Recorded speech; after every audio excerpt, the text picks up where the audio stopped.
A new Scientology centre opened its doors in South Dublin last Saturday, with Scientologists from around the world believed to have flown in for the opening.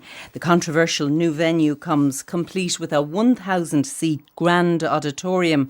There have been concerns from local community members as well as former Scientologists who were protesting at the opening. Our reporter Della Kilroy was today given a private tour of the new facility, and she's here with me in studio. Just go back to Saturday first of all and remind us about what they opened. Well, Mary, the Church of Scientology is calling this centre a Church of Scientology Community Centre, and it's on the grounds of the former Victory Outreach Centre, which was used as a Christian place of worship in the leafy South Dublin suburb of Firhouse. Now, they say there were over 1,000 people at the opening last Saturday, including the leader of Scientology, David Miscavige. They also say the facility is dedicated to offering Scientology-sponsored programmes and non-religious programmes, and they say their grounds will be rented out to the community for a nominal fee. But as you said, the opening was met with concern last weekend, including Fianna Fáil leader Micheál Martin accusing the organisation of being a cult. You took a tour of the building today. What did you see? That's right, and this is a large, modern, refurbished building. Now, there is a security presence and many people in Scientology uniforms and two-piece suits as you walk in. We're told there are around 200 religious volunteers working there, and from what I could see that they were mostly non-nationals. Now, the building itself is very impressive. It's complete with a seminar space and auditorium for conferences, as well as a large canteen area and a renovated sports pitch. So as you walk in, there are plenty of video screens explaining what Scientology and Dianetics is, and lots of books on display by the founder L. Ron Hubbard. Now, I was given this private tour by 5 people, 4 Scientologists and a contracted communications consultant from Ireland.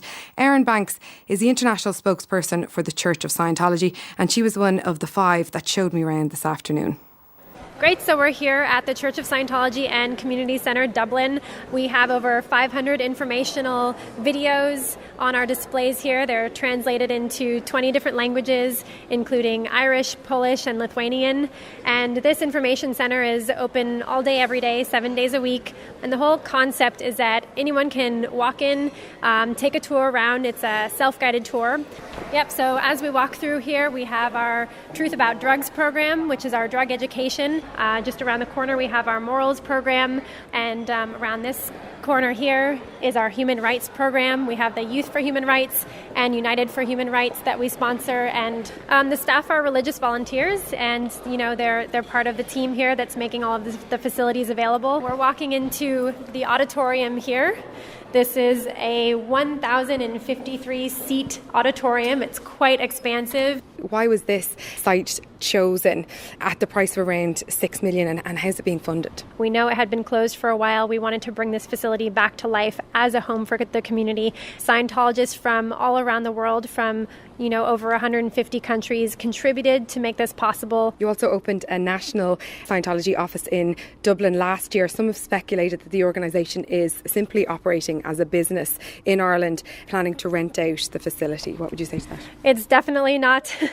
No, we're a non-profit, and the National Affairs Office that opened last year, it was a year ago almost to the day, has been working to bring our community betterment programs to the community, and that's its sole purpose.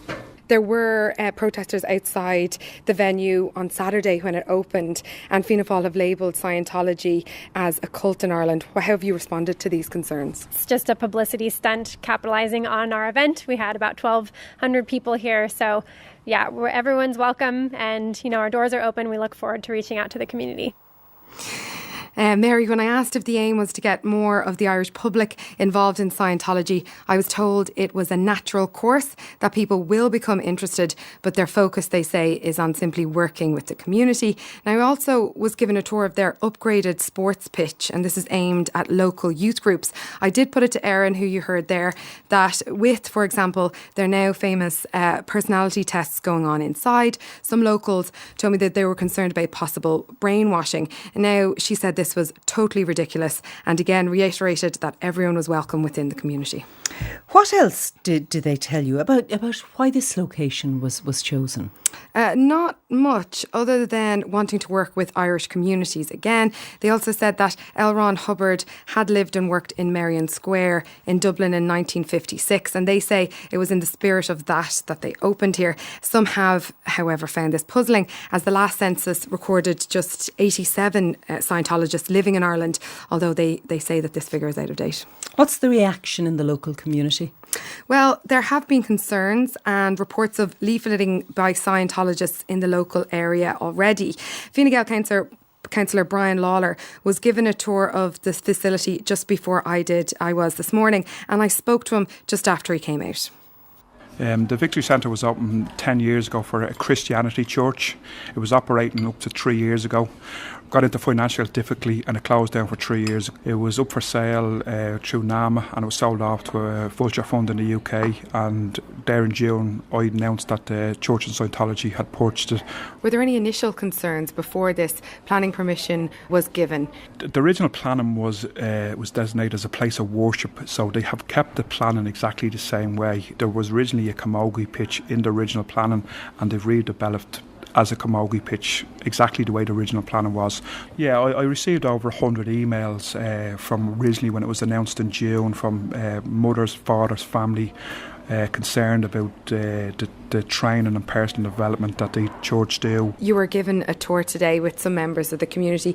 What did you ask those running the centre? So we just asked what was the cost involved of purchasing the place and, redeveloping the unit, and the answer back was substantial. We had a few people managers from local community groups who raised concerns about undercutting them and putting their staff out of work if this place was very cheap in relation to the rest of the community facilities in the area. They said they'd take that on board. When they all left the facility, they were happy to see the facility, but they all left still, as a few said, wait and see. I'm very reserved in it, and a few of the gang of 10 were against it going in and were against it coming out. Sounds like a fantastic centre. Terrific facilities.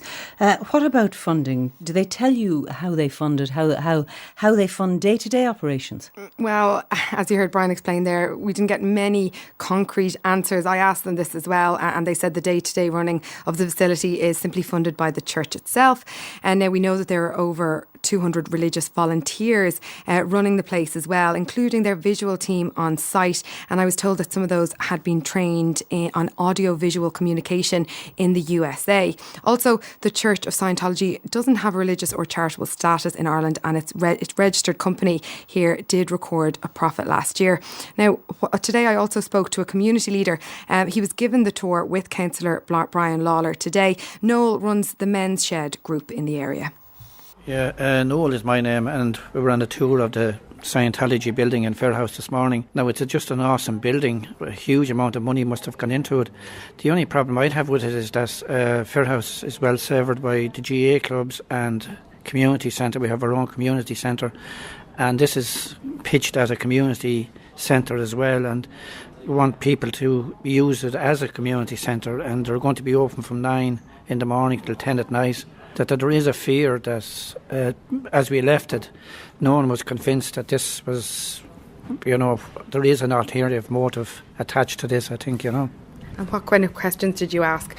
Why was it a community centre, and also then the church itself and the symbolism and, and then the staff, as where the staff were. The answer we got for them was that they weren't full-time staff or they weren't paid, and that they were doing it voluntary, but yet all the staff that were there seemed to be well togged out, and I don't know where they're getting the money from, that would be kind of a concern as well. Again, it's the secrecy that's attached to it, Do you know anything about where the staff are going? Yeah, we asked that question as to where they lived, and again we got some answers, vague answers. We got answers, but very, very vague sort of answers. You'd nearly forget you're after asking the question. But certainly people came away with apprehensive about the whole thing and what their motives are going to be, It's the younger people and the more vulnerable people in years to come, because by the looks of this building, it's here for the long haul. Now, you also had a small group of former Scientologists protesting outside the building during the opening last Saturday. You spoke to one of them. What was their reaction to this? Well, there have been several concerns. I spoke to John Dignan. Now, he describes himself as having been in the inner core of the church. He left in 2006, and this was his experience. I was recruited from the street in Germany. I was in Germany.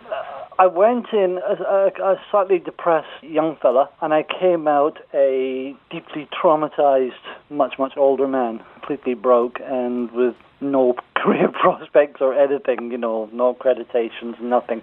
After 22 years of 16-hour days and maybe, if I'm lucky, maybe sometimes 50 quid a week, began to wake up and see that there was an awful lot of lies, injury and hurt happening. Since you left, you've been campaigning and protesting against some of their practices. You were there on Saturday with the opening. What's your sense why this new centre might be located in Dublin? In my sense, this multi-billion-dollar corporation is taking advantage of the Irish corporate tax system because they don't physically necessarily need to move their systems from Denmark or from the UK. And my direct observation, they directly raise an awful lot of money from individuals, and on top of that, they raise an awful lot of money on the basis of property.